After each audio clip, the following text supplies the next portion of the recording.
Hello friends, आप सभी का बहुत बहुत स्वागत है उत्कर्ष प्लेटफॉर्म के द 10 मिनट शो में, जहां पर आज का हमारा टॉपिक रहने वाला है लोकायुक्त। साथ ही मैं बता दूं कि अगर आप इसकी डिटेल क्लास देखना चाहते हैं तो आप देख सकते हैं आरएस उत्कर्ष यूट्यूब चैनल पे।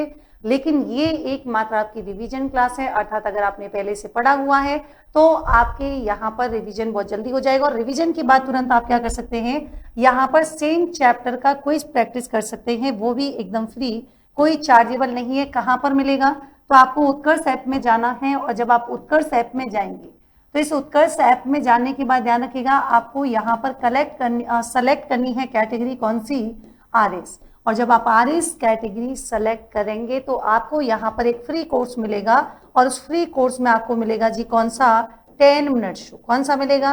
10 मिनट शो आपको मिलेगा। और यहाँ पर आपको दो चीजें मिलेंगी, एक तो क्विज मिलेगी, और हर संडे को क्लास टेस्ट होता है। कौन सा होता है? हर संडे को क्लास टेस्ट होता है करंट अफेयर्स का। तो ये आप स्पेशली ध्यान रखिएगा, ठीक है। चलिए तो यहाँ पर शुरुआत करते हैं लोकायुक्त के बारे में। आप जानते हैं कि सबसे पहली बात तो आती है कि राजस्थान प्रशासनिक सुधार समिति की अगर हम बात करेंगे तो यहाँ पर देखिए, इससे रिलेटेड मतलब इसकी स्थापना को लेकर जो समय समय पर सिफारिशें हुई, जिसमें इंपॉर्टेंट बात आती है हरिश्चंद्र माथुर आयोग की। इसका गठन आप जानते हैं 1963 की बात हम कर रहे हैं, और पहला प्रथम प्रशासनिक सुधार आयोग की बात हम करेंगे तो ये आपको याद यहाँ पर रखना है। स्थापना कब हुई थी? फरवरी 1973 में आपके। और यहाँ पर जो एक्ट का नाम है वो राजस्थान लोकायुक्त उप लोकायुक्त अधिनियम कौन सा हो जाएगा, 1973 यहाँ पर हो जाएगा। ये आपका आयोग का प्रकार कैसा है, तो आप कहेंगे ये आपके कैसा है, सांविधिक हो जाएगा, क्योंकि संविधान में अलग से इसके लिए कोई मेंशन नहीं है, कोई इसका आर्टिकल नहीं है, तो डेफिनेटली संवैधानिक तो नहीं होगा। नियुक्ति यहाँ पर हम बात करेंगे कौन करता है, तो राज्यपाल करता है। और आप जानते हैं कि यहाँ पर किसकी सिफारिश पर करेगा, तो आप कह रहे हैं कि देखिए यहाँ पर एक कमिटी होती है, मतलब यहाँ पर एक चयन समिति होती है, और इस चयन समिति में कौन कौन होगा, तो ध्यान रखिएगा, एक आपकी सीएम होगा, और राजस्थान विधानसभा में विपक्ष का नेता होता है, और हाई कोर्ट के जो मुख्य न्यायाधीश हैं वो यहाँ पर शामिल होते हैं सिलेक्शन कमिटी में। योग्यता की बात हम करेंगे, सर्वोच्च न्यायालय का न्यायाधीश, हाई कोर्ट का मुख्य न्यायाधीश या समकक्ष, मतलब ये कह रहे हैं इसकी योग्यता क्या होगी, या तो सर्वोच्च न्यायालय का न्यायाधीश हो, या फिर हाई कोर्ट का मुख्य न्यायाधीश हो, या फिर इसके कोई समकक्ष है, तो वो इसकी क्या है, क्वालिफिकेशन, या ऐसे व्यक्ति को हम क्या कर सकते हैं, लोकायुक्त के रूप में अपॉइंट कर सकते हैं। उप लोकायुक्त की बात हम करेंगे तो राज्य के जो मुख्य सतर्कता आयुक्त है उनको क्या किया जा सकता है, मुख्य उप लोकायुक्त जो है नियुक्त यहाँ पर किया जा सकता है। वेतन कितना मिलता है, तो राज्य के जो उच्च न्यायालय के मुख्य न्यायाधीश होते हैं उनके समान यहाँ पर क्या मिलेगा, तो आप कहेंगे वेतन भत्ता मिलता है। इनका कार्यकाल कितना होगा, तो आपको ध्यान रखना है इनका कार्यकाल कितना हो जाएगा, 5 वर्ष, यहाँ पर 65 वर्ष, इनमें से जो भी पहले हो। त्यागपत्र देना हो किसको देंगे, राज्यपाल को दे देंगे। हटाने के अधिकार के बारे में बात करते हैं कि हटाने का जो है क्या है, कि यहाँ पर जो आधार है वो क्या होगा, क्या है, तो आप कहेंगे हटाने का आधार क्या होगा, वो आपको ध्यान रखना है कि हटाने के जो है क्या है, आधार की बात करेंगे वो क्या हो जाएगा, तो जरा सुनिए, हटाने का आधार होगा कदाचार या असमर्थता, यहाँ पर हो जाएगी। राज्यपाल इसे हटा सकता है, भाई हटाने का हक किसको है, राज्यपाल को हो जाएगा।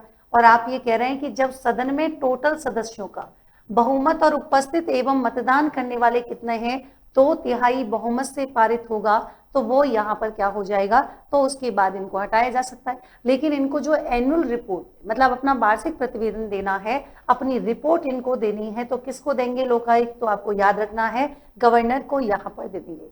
ये प्रश्न बार बार एग्जाम में पूछा जा रहा है कि राजस्थान सरकार ने लोकायुक्त संस्थान को सशक्त एवं प्रभावी बनाने के लिए 2014 में नरपत लोढ़ा समिति का बोलो क्या किया था, गठन यहाँ पर किया था। लोकायुक्त का क्षेत्राधिकार, यहां से प्रश्न पूछे जाते हैं, बहुत ही इंपॉर्टेंट है। कैबिनेट मंत्री, मतलब ये क्षेत्राधिकार का मतलब है कि किस किस की जांच कर सकता है, तो मंत्री होगा, क्या मुख्यमंत्री होगा, नहीं, इसमें सिर्फ आपके मंत्री, विभाग अध्यक्ष, लोक सेवक, सचिव, जिला परिषद में आपके हेड हो जाएगा, प्रमुख, उप प्रमुख, पंचायत समिति इसका हेड प्रधान और उप प्रधान हो जाएगा। जिला परिषद पंचायत समितियों की जो स्थायी समितियों के अध्यक्ष है वो, नगर निगम की बात करेंगे महापौर और कौन से हो जाएंगे, उप महापौर हो जाएंगे। और इसी के साथ ही यहाँ पर देखेंगे नगर परिषद जिसके सभापति उप सभापति हो जाएंगे, नगर पालिका के अध्यक्ष उपाध्यक्ष हो जाएंगे, और नगरीय निकायों की जो आपकी परमानेंट कमेटी है, जो स्थायी समिति है, उनके क्या है, अध्यक्ष हो जाएंगे।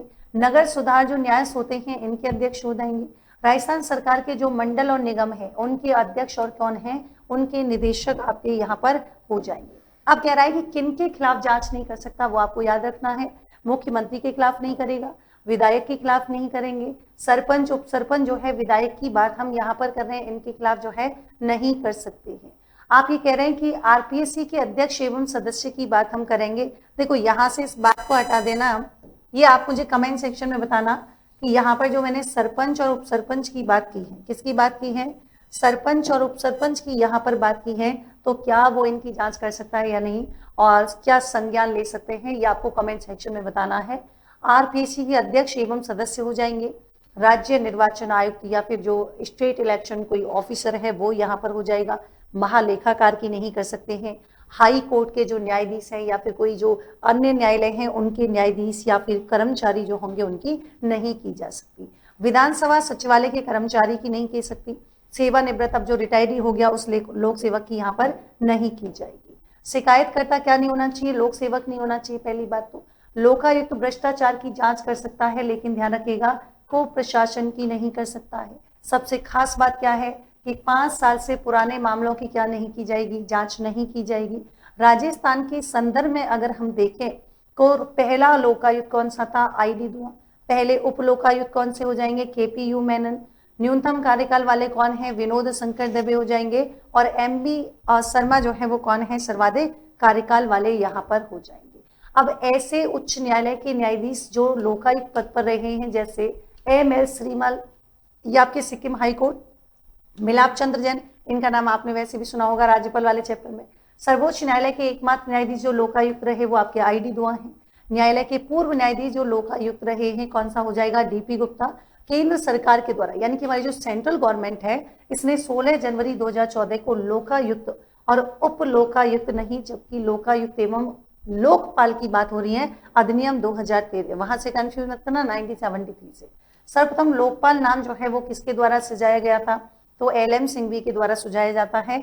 और पहले लोकपाल हमारे कौन रहे थे, तो ध्यान रखना है पीसी घोष यहाँ पर हो जाएंगे। कौन से थे, पीसी घोष यहाँ पर हो जाएंगे, ध्यान रखिएगा। और आपको कमेंट सेक्शन में बताना है कि वर्तमान यहाँ पर कौन होंगे, लोकपाल कौन है, वो आपको कमेंट सेक्शन में बताना है। तो ये थी एकमात्र हमारी रिवीजन क्लास। मैं फिर से कह रही हूँ रिवीजन क्लास है, तो ऐसे ही एक नए टॉपिक के साथ फिर से हम मिलेंगे द 10 मिनट शो में। तब तक के लिए thank you so much, take care, good night.